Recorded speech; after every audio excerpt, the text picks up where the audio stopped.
Assalamualaikum warahmatullahi wabarakatuh. Perkenalkan, nama saya Azhara Safirenesia dengan nomor NPM 2552011068. Mata kuliah Hukum Ketatanegaraan. Jadi di sini aku mau membahas tentang kedaulatan Republik Indonesia dalam Undang-Undang Dasar 1945. Yang pertama adalah pengertian dari kedaulatan. Kedaulatan adalah kekuasaan tertinggi dalam sebuah negara yang tidak berada di bawah kekuasaan lainnya. Artinya Indonesia memiliki kewenangan penuh atas urusan dalam negerinya tanpa campur tangan dari pihak lain atau dari negara lain. Dalam konteks ini, kedaulatan berada dalam pasal 1 ayat 2 yang menyatakan bahwa kedaulatan berada di tangan rakyat dan dilaksanakan dalam Undang-Undang Dasar. Hal ini berarti kekuasaan tertinggi berada di tangan rakyat, tapi pelaksanaannya tetap mengikuti aturan dalam konstitusi. Jadi kedaulatan di Indonesia itu tidak bersifat bebas karena harus diatur dengan hukum supaya tidak ada penyalahgunaan kekuasaan. Yang kedua, ada ruang lingkup dan unsur-unsur penting dalam kedaulatan. Jadi yang pertama itu ada ruang lingkup. Ruang lingkup itu terbagi menjadi dua. Yang pertama ada kedaulatan ke dalam dan yang kedua ada kedaulatan keluar. Kedaulatan ke dalam ini artinya pemerintah atau negara memiliki kekuasaan penuh dalam mengatur wilayah dan rakyatnya sendiri.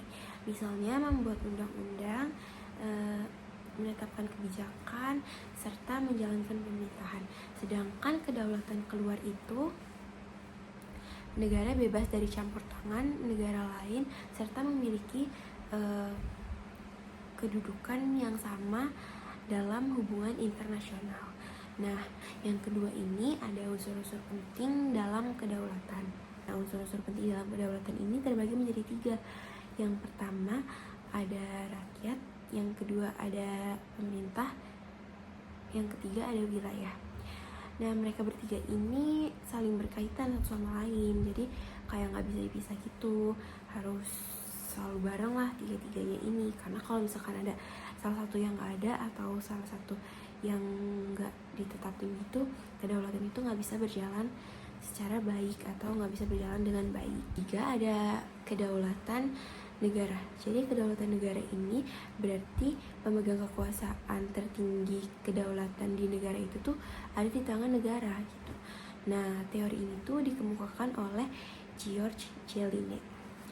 Teori kedaulatan yang kedua ada kedaulatan raja, yang dimana pemegang kekuasaan tertinggi yaitu raja dalam masa monarki absolut dan dikemukakan oleh Jean Bodin.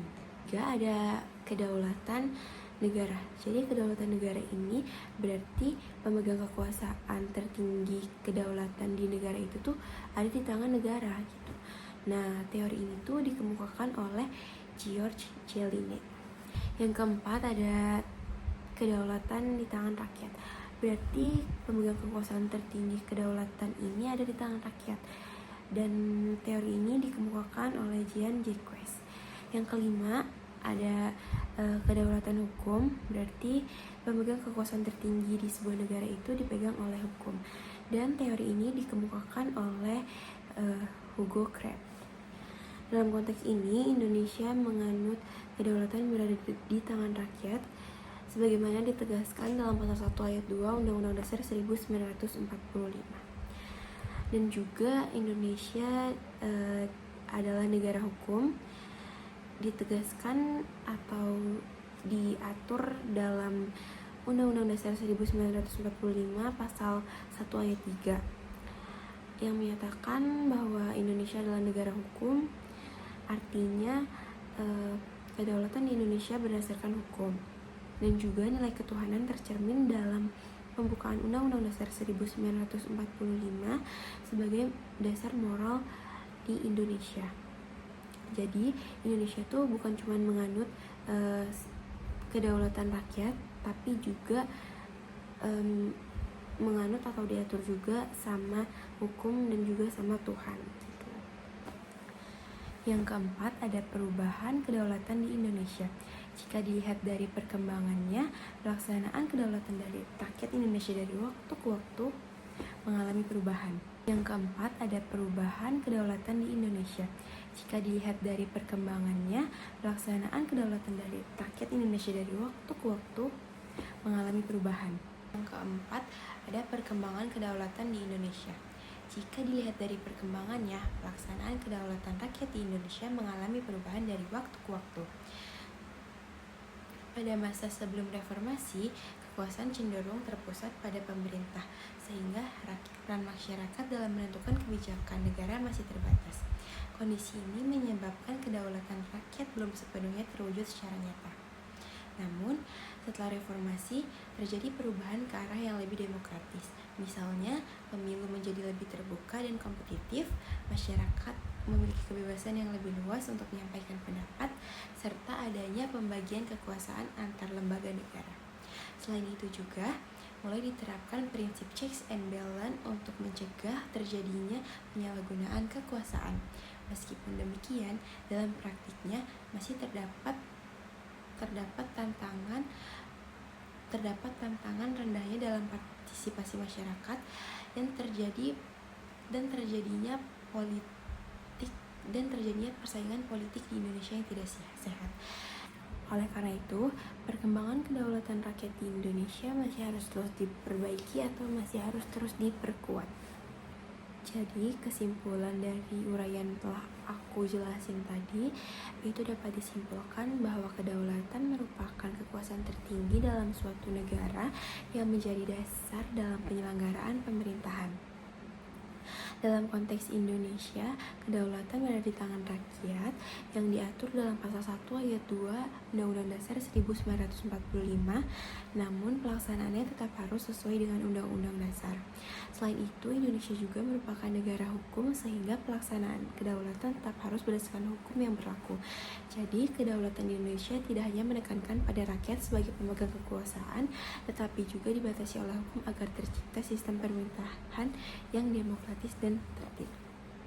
Dari penjelasan aku sebelumnya, aku sekarang mau ngaitin kedaulatan Republik Indonesia sama kondisi saat ini yang ada di Indonesia gitu. Kalau kita kaitin sama Indonesia sekarang, sebenarnya secara aturan itu udah jelas banget kan kalau kedaulatan itu ada di tangan rakyat sesuai pasal 1 ayat 2 Undang-Undang Dasar 1945. Artinya rakyat itu punya posisi paling tinggi dalam negara. Tapi dalam praktiknya, rakyat tidak menjalankan kekuasaan secara langsung, melainkan melalui perwakilan seperti DPR, pemerintah, dan lembaga lainnya. Hal ini sebenarnya tuh wajar banget karena Indonesia menggunakan sistem demokrasi perwakilan dan jumlah penduduknya juga tuh sangat besar. Jadi kayak gak mungkin kan semua orang terlibat langsung dalam setiap pengambilan keputusan. Tapi yang jadi masalah tuh ketika perwakilan gak sepenuhnya mencerminkan kehendak rakyat. Kadang keputusan yang diambil justru gak sesuai sama apa yang dimau sama masyarakatnya gitu kan. Nah, dari sini aja tuh udah kelihatan kan perbedaan antara undang-undang dasar sama kondisi nyata yang ada di lapangan. Nah, dari sini aja tuh udah kelihatan kan adanya perbedaan antara teori yang ada di dalam undang-undang sama yang ada sama kondisi yang ada saat ini gitu, atau kondisi di lapangan. Walaupun secara teori rakyat tuh pemegang kekuasaan tertinggi, tapi dalam praktiknya tuh belum tentu sepenuhnya kayak gitu kan. Bahkan dalam beberapa kondisi masyarakat tuh justru merasa nggak dilibatin dalam pengambilan keputusan yang penting gitu. Nah, untuk contoh fenomenanya tuh kalau kita lihat dari contohnya dalam kehidupan sehari-hari, salah satu yang paling sering dibahas tuh praktik politik uang dalam pemilu kan. dalam kondisi ini tuh pilihan masyarakat tuh bisa dipengaruhi sama uang atau imbalan tertentu gitu. Jadi keputusan yang diambil itu bukan lagi berdasarkan pertimbangan rasional, tapi karena faktor materi. Nah, ini tuh jelas bertentangan sama prinsip kedaulatan masyarakat. Selain itu juga partisipasi masyarakat tuh juga masih menjadi masalah. Kayak masih banyak banget orang yang bodoh amat atau nganggep politik tuh nggak penting gitu. Jadi mereka tuh milih buat nggak ikut memilih atau bersikap apatis. Ikut milih tuh salah satu bentuk nyata dalam pelaksanaan kedaulatan rakyat. Nah, di sisi lain dalam proses pembuatan kebijakan sering banget gak semua aspirasi masyarakat tuh bisa diserap dengan baik gitu kan. Nah, bahkan beberapa kasus tuh kebijakan yang diambil pemerintah tuh justru bertentangan atau gak sesuai sama masyarakat gitu kan. Jadi hal itu tuh nunjukin komunikasi antara pemerintah sama rakyat tuh belum berjalan secara optimal gitu. Jadi masih bisa dibilang ada jarak antara pemerintah sebagai pelaksana sama rakyat sebagai pemegang kekuasaan tertinggi kedaulatan. Kalau misalkan aku analisis pakai konsep HTN, kalau dilihat dari sudut pandang hukum tata negara, kondisi ini tuh nunjukin adanya kesenjangan antara konsep sama praktik. Kalau misalkan secara teori, kekuasaan tertinggi itu ada di tangan rakyat, tapi kalau praktik tuh kalau dalam praktik tuh kekuasaan tersebut tuh dijalanin sama lembaga negara sebagai perwakilan rakyat. Masalahnya muncul ketika lembaga tersebut tuh gak sepenuhnya mencerminkan kehendak rakyat. Jadi pada akhirnya kedaulatan rakyat tuh cuman kayak terlihat di aturan gitu, tapi belum sepenuhnya terasa dalam kehidupan nyata gitu kan. Bisa dibilang kehidupan rakyat di Indonesia masih cenderung bersifat formal. Artinya tuh secara hukum tuh udah benar, tapi secara praktik tuh belum maksimal gitu. Seharusnya kedaulatan rakyat itu bukan hanya formal tapi juga substantif, yaitu benar-benar mencerminkan kehendak rakyat dalam setiap setiap keputusan negara atau pemerintah. Nah, di sini tantangan utama dalam sistem ketatanegaraan Indonesia gitu. Nah, apalagi di era yang sekarang tuh kan ada juga tantangan baru kan, yaitu perkembangan teknologi dan media sosial. Di satu sisi teknologi tuh kayak memudahkan masyarakat untuk menyebarkan informasi atau menyampaikan pendapat gitu. Tapi di sisi lain juga tuh muncul masalah lain, kayak bertebaran hoax, bertebaran berita-berita yang gak benar, kayak adu argumen yang itu tuh bisa memecah belah rakyat Indonesia gitu kan. Hal ini tuh bisa mempengaruhi masyarakat dalam mengambil keputusan. Jadi tantangan kedaulatan rakyat sekarang tuh bukan cuma hanya soal politik, tapi juga soal informasi. Kalau misalkan menurut aku konsep kedaulatan rakyat di Indonesia itu sebenarnya tuh udah sangat baik secara aturan, tapi kayak dalam pelaksanaannya itu kurang gak sih, ya kan? Masih belum sepenuhnya itu sesuai sama apa yang diharapin sama masyarakat gitu, sama rakyat-rakyatnya gitu. Masih ada berbagai kendala baik dari sisi pemerintah. Jadi masih dibilang kedaulatan rakyat di Indonesia tuh masih bisa dibilang kondisi yang ideal gitu. Jadi karena itu solusinya menurut aku diperlukan berbagai upaya untuk memperkuat kedaulatan rakyat. Masyarakat harus lebih sadar peran masyarakat tuh bukan cuman milih gitu, tapi juga sebagai pengawas gitu. Jadi kayak kita tuh bukan cuma milih, tapi kita juga tuh ngawasin pemerintahan gitu. pemerintahan tuh juga harus lebih transparan nih, sama tanggung jawab, sama apa yang mereka aturan-aturan yang mereka buat gitu.